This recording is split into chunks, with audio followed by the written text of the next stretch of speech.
comfortably zoned with the Zigzag Man in Alameda, California, pushing on the doors of life marked pull and fighting the unholy trinity as we go. Big business, organized religion, and government.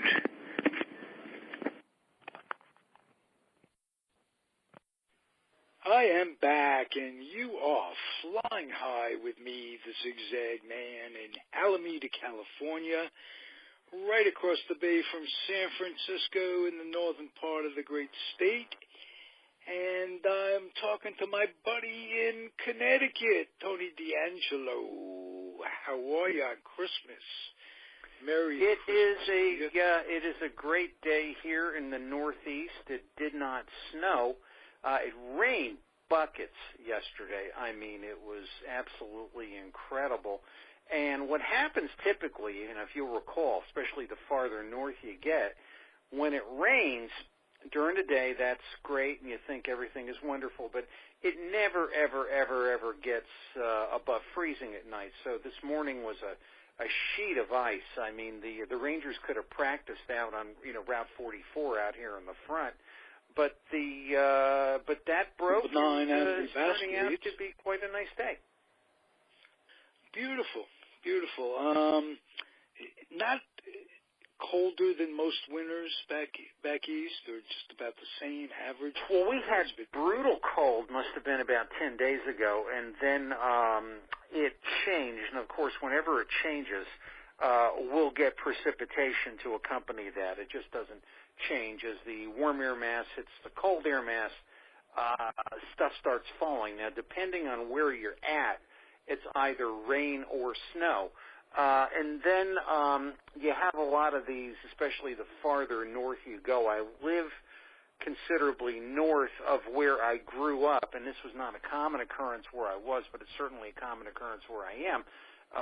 There is this little sneaky fast snow that doesn't really look like snow, but it's snow, and when it hits the ground, it freezes, and you have to watch your step. And there's no, there's really no consistency with that. Right. Well, you don't do much walking, I'm sure of that. Well, you'll have days where you can walk. As a matter of fact, our mutual friend Bob Lazari was just here. We were watching, which is probably a good Christmas Day exercise or pastime, Jake LaMotta fighting Sugar Ray Robinson in Valentine's Day of 1951, the original Pabst Blue Ribbon broadcast with all of the inlays. The call of the fight, very interesting, was done by Jack Drees, who used to do the Cardinals years ago. And Russ Hodges did some of the spot work. So these were, the legendary baseball announcers who were trying to pay the bills through the winter, like the rest of us are. I never knew him to have been a boxing announcer at all. That's new. Guys like really Marty Glickman were very versatile, and they can do. He did all kinds of different sports, and I thought I had no idea other announcers did that as well. Baseball announcers. Marty actually did some of the television sports in the 1970s for NBC. I remember it wasn't really his thing. He wasn't really suited to it as well as he might be. Who was a very good television sportsman was Kyle Rote. Actually, Kyle Rote, I believe, was Frank Gifford's introduction or inspiration into broadcasting. Really? But I didn't know that. I do remember them. New York press. Yeah. I mean, you had the New York media, and the Giants were darlings of their day. Oh, sure. And Gifford was a matinee guy, and Rote was too in his own way. He had a look about him that went over very well. And what you're saying, yes, they had to work. Different than ball players today. They had to find something. These guys that play, really, they shouldn't have to do anything that they don't want to do for the rest of their lives, given the amount of money that they have, if they're at all wise with their money. Well, you know, it wasn't that way when a guy like Gifford was maybe making $75,000, $80,000 a year, and it cost a lot to live, that kind of thing. They looked for something to do in the off season, and the media was just right for them. And we were lucky to hear their voices too, not just the stars. I remember the Yankees gave Campanella a shot. They're between games of double headers and this, that, and the other thing.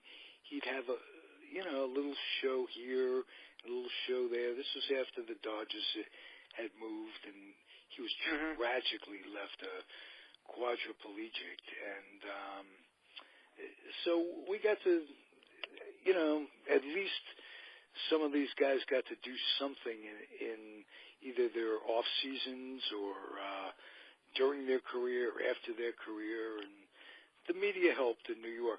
Ron Swoboda, who was a guest of ours, who you introduced me to, if I'm not mistaken, had an illustrious career as a New York sportscaster, as did Jim Bouton and a number of others. Well, Andy Robustelli, of course, being from Stamford, Connecticut, Mr. Robustelli to us peons, was number 81 to number 81. Quite a businessman. He, he was clever. He was in the sporting goods business, and he had a lot of children. And his children were I knew his son. I knew his son Bob, who was closer to me in age than his son Rick. Rick was a very good college quarterback, couldn't quite make pro. But Andy Robustelli had sporting goods, Ed and Andy Sporting Goods. They did all of the uniforms and all of the plaques and all of the trophies for all of Stanford sports. And Andy was a very popular banquet speaker. I mean, I would go to banquets as a kid, and on the banquet, they were local residents. There was Andy Robustelli, Mel Allen, who was just like the Mel that we saw in the Yankee games. Mel would always start the banquet speeches off by saying, "Hello, everybody." And I can't do the drawl the way he did, but people wondering how I got into broadcasting, if I always did it. No, I actually started, I was in the law. I passed the bar in Georgia, and I have not passed one since, and break the place up. and Mel would tell stories about Babe Ruth and Gehrig, and, we'd all be sitting there on the edge of our seats. And this was a Stanford banquet, and then occasionally we'd even get Claire Ruth. The only problem with Claire Ruth is she kind of liked the soda pop a little bit and would throw up on the floor. Sorry, folks, it happened. Well, what a delightful thing to carry on in the babe's name, because he shouldn't be there. Where else could you get a broadcast on Christmas Day to find out about Claire Ruth? Right. Sorry. And Christmas Day is special sports-wise. Always has been. What sporting event do you remember that was televised when you were a kid on Christmas that stands out?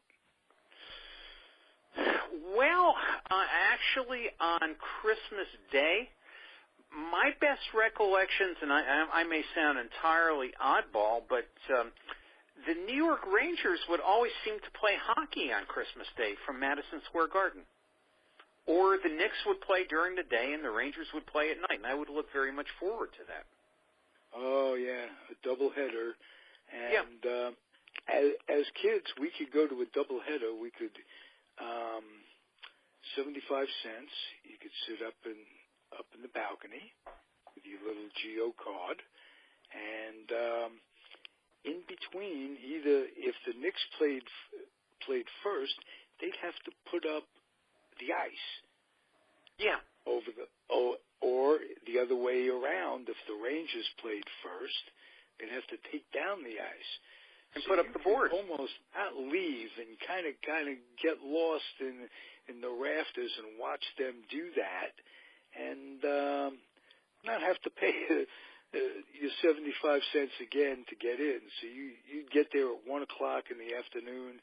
You'd be there till 7 o'clock, 8 o'clock at night. You'd have full day, and it wasn't just the games. It was the prep for the games. What goes on in and around a stadium? Who comes out early to practice? Who are the guys that work extra hard? Yeah. As a kid, you get to know the Knicks and Rangers because they were the winter sport. You were, you couldn't go outside. You couldn't play. There was nothing to do. No competition. They had you. You were going to see them at the roller derby, and you got to know the intricacies as a kid of a team and how it's made up, and how the guys that aren't regulars, they get their practice time in pregame stuff, and they'd stay in shape that way. You get guys who play like 3 minutes a game, and you wonder, well, how do they keep up? Well, they practice a lot before and after games is how. And we got to know the work ethic of an athlete. That's what I'm talking about. And things aren't the same that way. I think that if anything's changed sports-wise, players don't have that work ethic. They have much more talent than they used to have, much more natural ability. Diets are better, breeding is better, supplements are better, juices are better, this, that, and the other thing. But there's something about an athlete's mind that supersedes all that when it comes to performance and how important that is and how their work ethic is. Well, and I always, am reminded of Ron Hunt, the infielder, played for the Mets and the Expos. Oh yeah, their teams. First All-Star, their first legitimate All-Star. Right, and he would practice over and over and over again. Would have a flak jacket on, getting hit by the pitch in batting practice. That was what anything to get on base, to the point of getting belted with a major league pitch as long as he got on base. That's what he wanted to do. And Zig will never see players like that again. Never in a million years. It's terrible. It is terrible. Now, I'm going to come up with an example. There's a kid from Stanford who's about to play in the bowl, in some bowl, an insignificant bowl. They all are, except for the Rose Bowl, the Cotton Bowl, the Big Four. That's right. The rest, Sugar Bowl, Orange Bowl, big business. No question, it's a big business. However, this kid who's been on scholarship is about to be drafted, and he doesn't want to play because he's afraid that he might get hurt. He doesn't want to play in the bowl. I've never heard that before. I thought, we know it's semi-pro. We know it's just another step so they could see you, kind of a stage, if you will, for the pros. That's all it's about in their heads. But, geez, don't throw it in the fan's face. Star players on his way to a bowl, it may not mean much to even the team at this point in their careers waiting to go pro. But, wow, it certainly does mean something to the fans, the alum. They pay big bucks for coaching staffs, and this kid just decides, I can't think of his name, I wouldn't even want to mention his name. I recall reading about him, and I tend to agree with you. May he forever remain nameless, even though right. he... that's not the point. point is, if there was any ethics in sports, if they ever said, well, this isn't what it's about, so you know what, we're just not going to ever draft this guy. Oh, no for explanation, sure. nothing. Yeah, for sure. In honor of the college game itself and the high school game, which has become their minor leagues and nothing else. But let's show the colleges, the pros should say, in their own back room, let's just show some respect to the college system. And this guy isn't going to play. He could have taken insurance out too. He doesn't. He could have played with the insurance. If you know you're going to be drafted, this, that, and the other thing, and you got big bucks coming, you spend some bucks, buy an insurance policy, but don't just flake out on the game. That kind of turned my stomach off this week. We were talking off the air. It's been a long year of certainly has of bad stuff happening. One of the good things is that the Cubs won it all. And I posted an interview with a fellow who, Carmen Fanzone, who you were nice enough to introduce me to. Oh, what a wonderful guy. Oh, was so articulate and so well-spoken and so incredibly talented. He is a professional musician. You make it to the big leagues, you got to be so talented from that standpoint as well. So, and he's just so kind, and we talked about his career and his life and times as a professional baseball player / musician, or musician / baseball player. He's one of these players. But I'm happy for him and the Cubs. So there have been a few things positive. The elections it's incredible. I mean, Russians hacking the elections, no matter who you... I'm beginning to think it's like what Howard Cosell would say about boxing on ABC in the 1970s. If boxing can survive this, it can survive anything. I wonder if we'll start saying this about the United States. If the United States can survive this, it can survive anything. But, holy cow. Well, it's changed. I think the funny part is those of us who wanted anything but either of those two candidates, in my case I wanted Bernie, and others wanted Jill Stein, and this and that. We all wanted change, and we did, because we realized that what was happening wasn't working. It isn't. The system's broken. You had millionaires representing the working people. Instead, now we have billionaires representing the American people. So it's gone from the frying pan to the fire from that standpoint, but it at least change is identified, and I think the job situation overseas, that might improve. You could look to that. You could look to Israel getting a little bit more support as an Air Force base. The United States of America's Air Force base, 51st state, and you could look to quelching Iran's quest for nuclear weapons. I think that can be a positive. You can also look for minorities and humanists to do what they've been doing. We've been binding together and kind of showing this guy he's not going to be rounding up Muslims and deporting them. He's not going to be building walls. He's not going to be doing some of these crazy things. And the fact that he appealed to the people that he appealed to, I blame it on their desperosity for work. These Michigan and Cleveland and all these places that got this guy elected. Zig, I mean, it's both political parties have done everything they could to sell out the great industrial base of the United States. And this is the thing. It's just they point fingers, they yell, they scream, and everybody, be it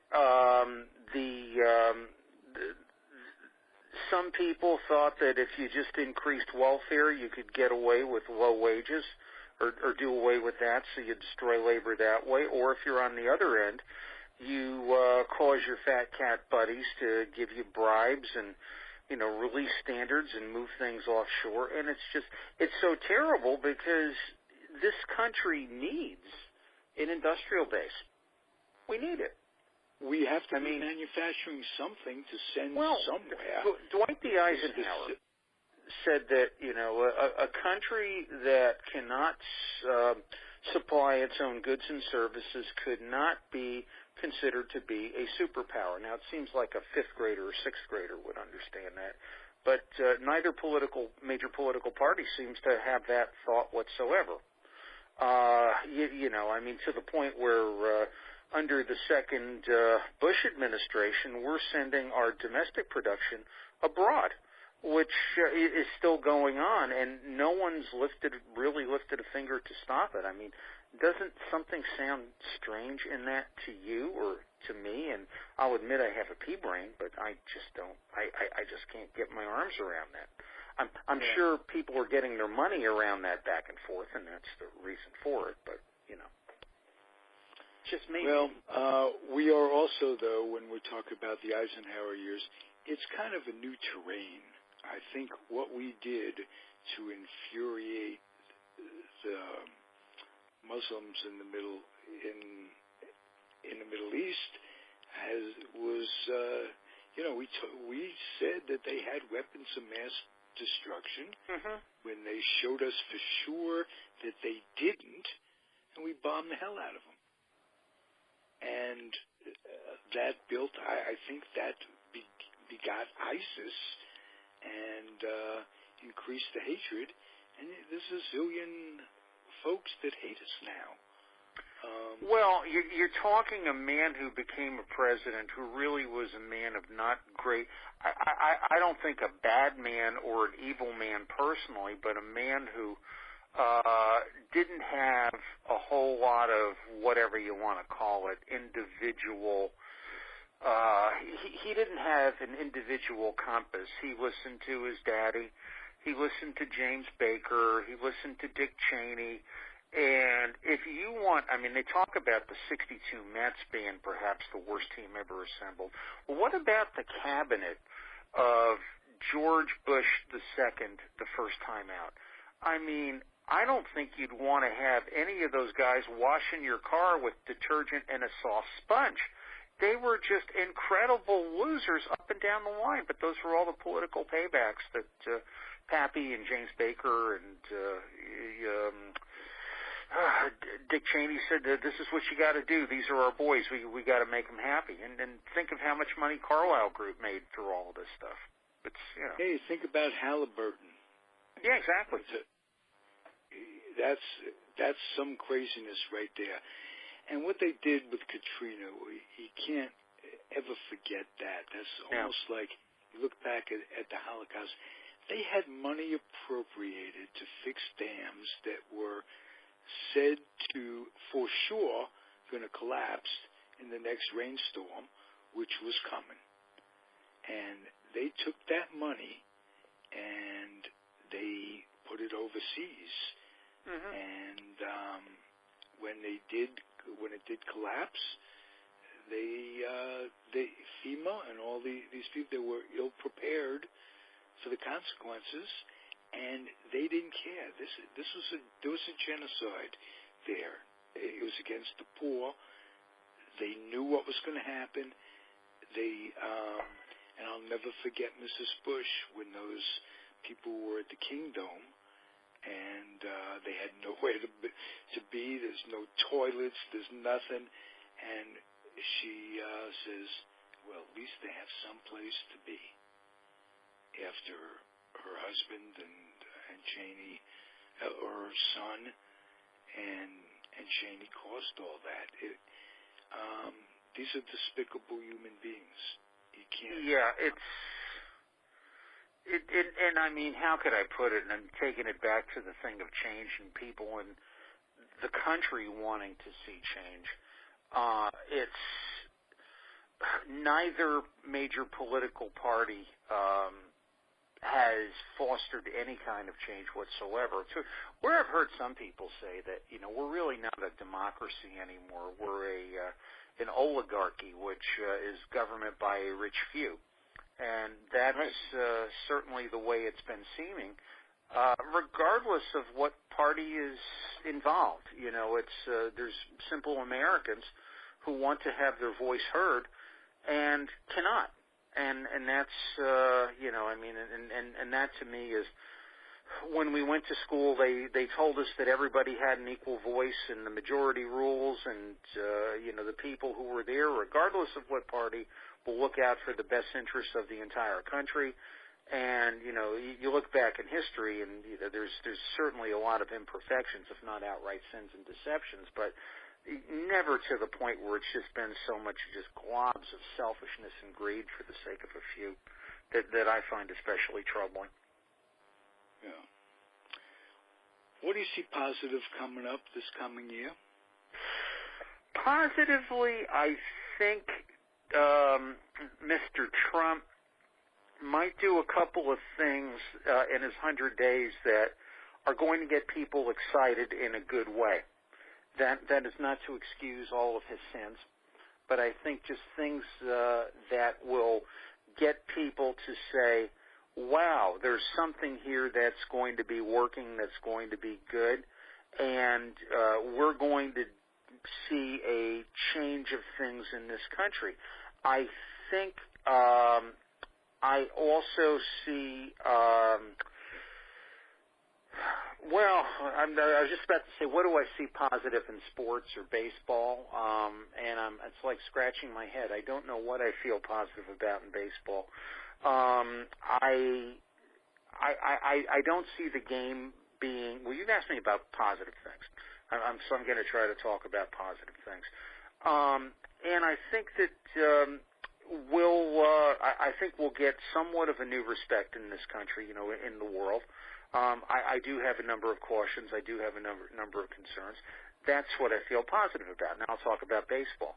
I don't see this game becoming any more fan-friendly, and I see it becoming more expensive and getting farther away from people, and personally I don't like it. Okay. Are you at all impressed with the new commissioner, and if so, how? I think he is a good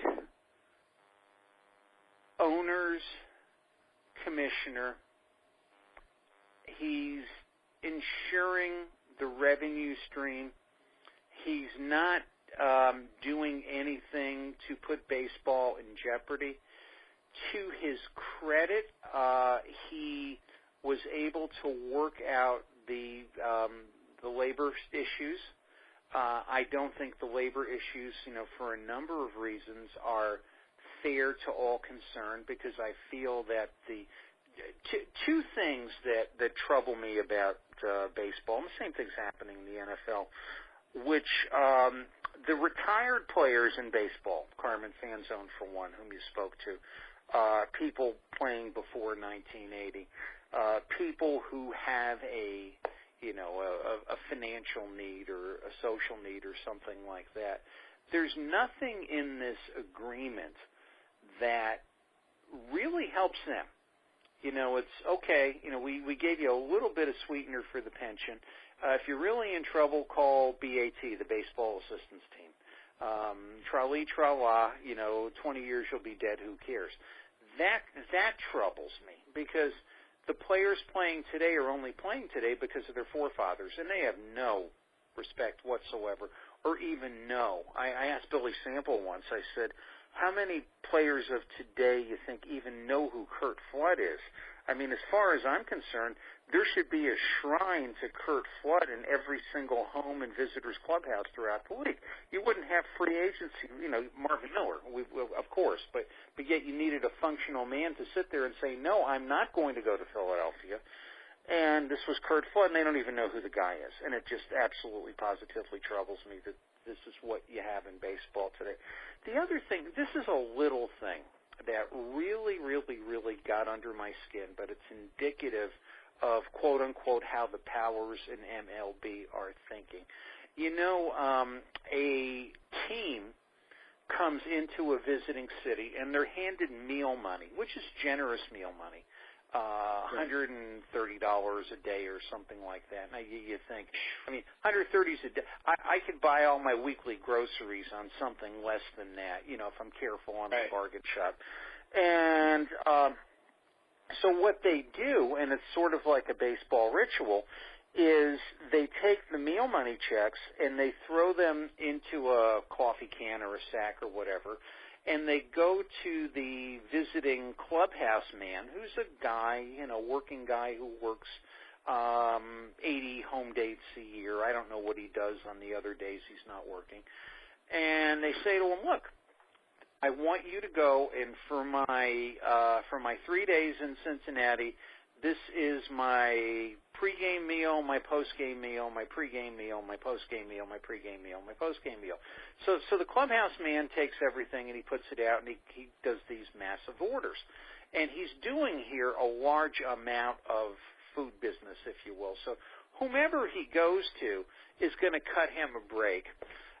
He takes the players' meal money. At the end of the game, he puts a very nice, be it a dinner spread, a lunch spread, a nighttime spread, whatever it is.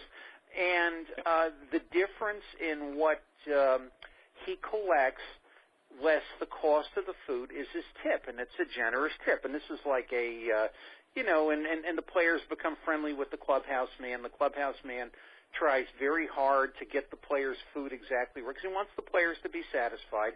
And to feel comfortable coming into the city. Hey, it's the big leagues. It's all about big league treatment. You've earned it. You're one of the few. That's one of the great things about baseball, where the common people can touch the stars. I would think this is just so great. And the kid whose father is the clubhouse guy could go and say, my father made lunch the other day for Derek Jeter, who really liked it, and he ate a blank, blank, blank, and blank, and that's what I'm going to have. It's just like, things like that. Well, anyway, in this great heralded players agreement, the league said, well, we're going to cut the meal money to $30 a day, or whatever it is. It's some very small amount. I know it was in the 30s. And we will provide a league-sponsored meal at the end of every game for the visitors' clubhouse. And because it's like quote-unquote nutritional reasons. And I'm saying to myself, what? Like you're doing all this mega buck whatever, and yet there's some little idiot bean counter from Fairfield University in the back of the room that's saying, we could save $50,000 a year by doing it this way. And then they go and do it, and the poor clubhouse guy, who gives a rip about him? And I'll tell you, Zig, that just absolutely positively bothers me to no end. It's just it's just one way that baseball is just removing itself from the common man.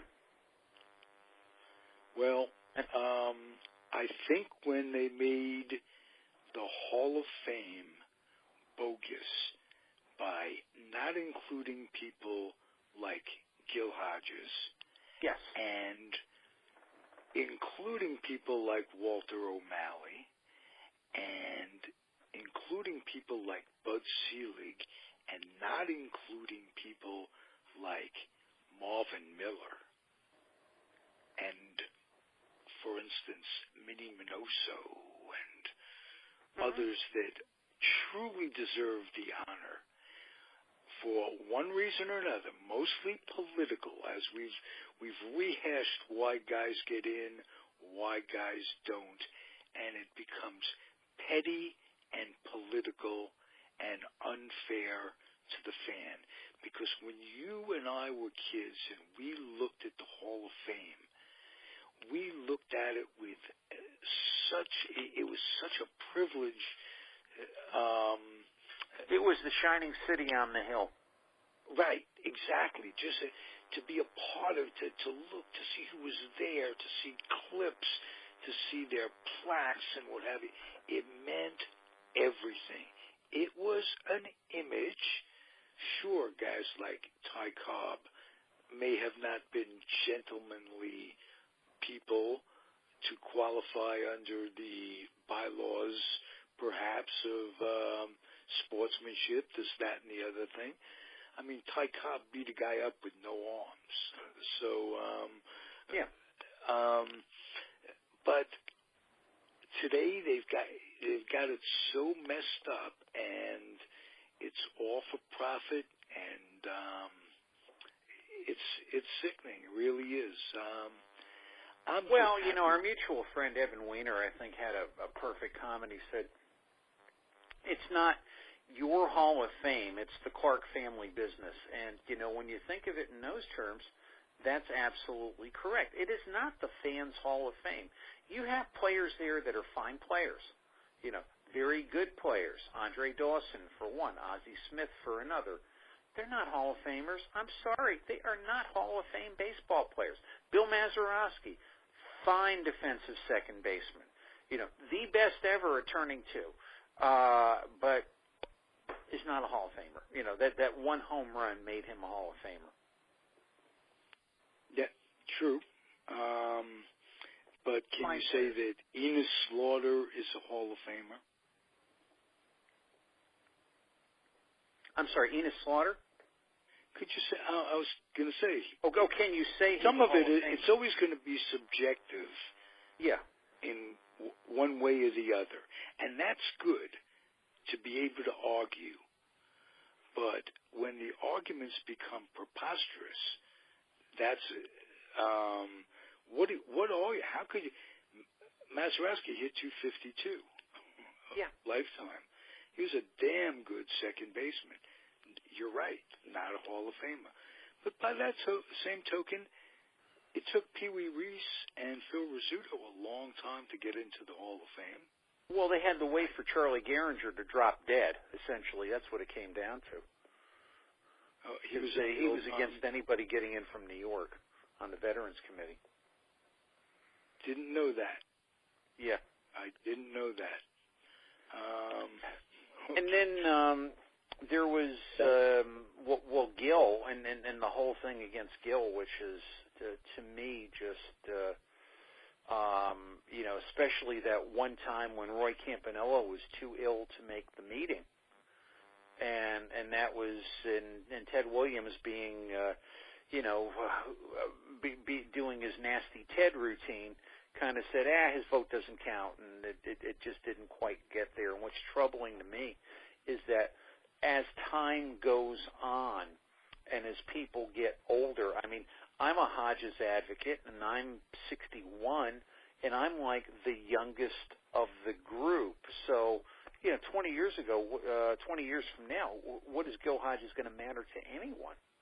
That's what really troubles me, and that's where it gets really, whatever the word is, subjective, political, petty, all those things that you said. Right.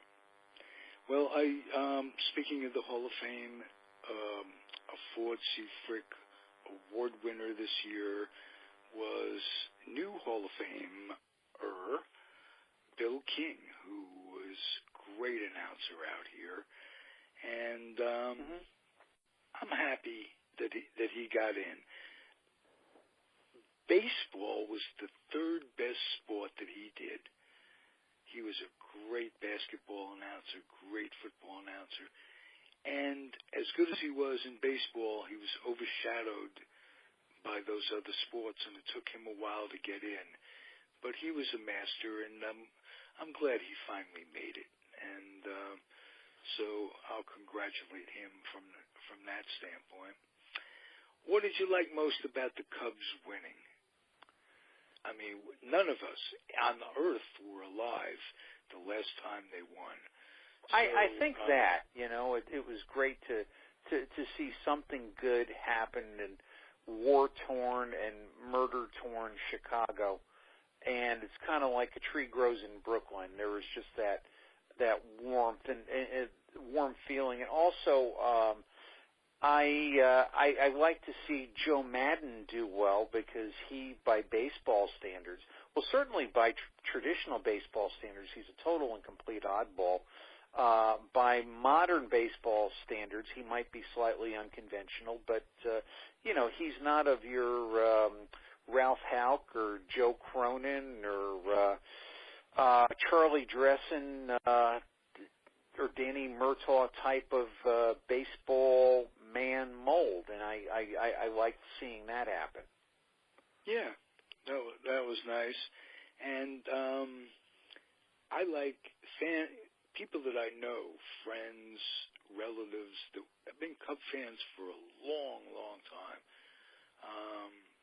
They finally got to win. That's pretty cool. Every dog deserves a bone. Ralph Cramden, every dog has his day. Yeah. Okay, Alice. Yes. Oh, boy. All right, Tony. It's always a pleasure chatting with you. I love spending Christmas with you because it gives us a chance to put things into perspective and look at things in a realistic manner. We don't sugarcoat stuff, but I don't think we're overly cynical either. I think we're disappointed more than anything in the way the world has turned out. And parents and grandparents would be absolutely shocked. They'd be spinning around, jumping up and down. They wouldn't be able to believe it. The problem is we're so polarized today in so many different things. We can't. If you go to YouTube and you look at the debate between. You don't even have to go back as far as Kennedy and Nixon. Look at Mondale Reagan, and look at Carter Ford, and just the thing of. Even though these were people disagreeing, they held each other in respect for one another. And you had Hillary and Donald, which was reminiscent of the WWE in the 70s. And it's just like, just because people disagree in concepts, the fact that we cannot dialogue as people to share, to celebrate our similarities and work out our differences without calling people a bunch of names and all kinds of stuff like that is just, not listening to what the other person is saying. I just think is just totally barbaric and inept. But that describes a lot of the world today, professional sports included. Yeah, it's always been a microcosm. Yeah. So much for the candy shop of life, I guess, huh? Said Ogden Nash. Was it Ogden Nash who said that? I believe it was. If ifs and buts were candy and nuts, I think he might have said that too. Yeah. And then there was Cotton Nash too, played with Kentucky in the 60s, and that's all I could think of, Tony. Thank you for being here. I'm going to end. Oh, my pleasure. Thank you for enduring me spilling my guts on Christmas Day. I've never had a better time. Well, is that the good news and the bad news, Tony? You're not getting out as much as... Well, there's no secret that Willie Mays does not get to first to third as quickly as he used to.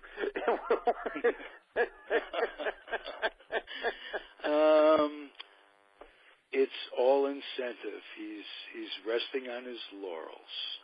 Yeah. And for those of us that saw Willie, I mean, kid, you had to see it. That's all I could tell you. Oh, well, for those of you who hadn't seen Willie, we're both very, very sorry for you. Yeah. And with that said, I hope he gets to live another 15 years, and that'd be cool. Take care, Tony. All right, everybody out there, I'll end the episode the way I generally do. I will implore Tony and you and everybody, your mother and your father, to keep your kids out of military recruiting offices and off the laps of clerics. And everything will be much better in the new year. Keep on keeping on, everybody. Be well. Take care, Zig.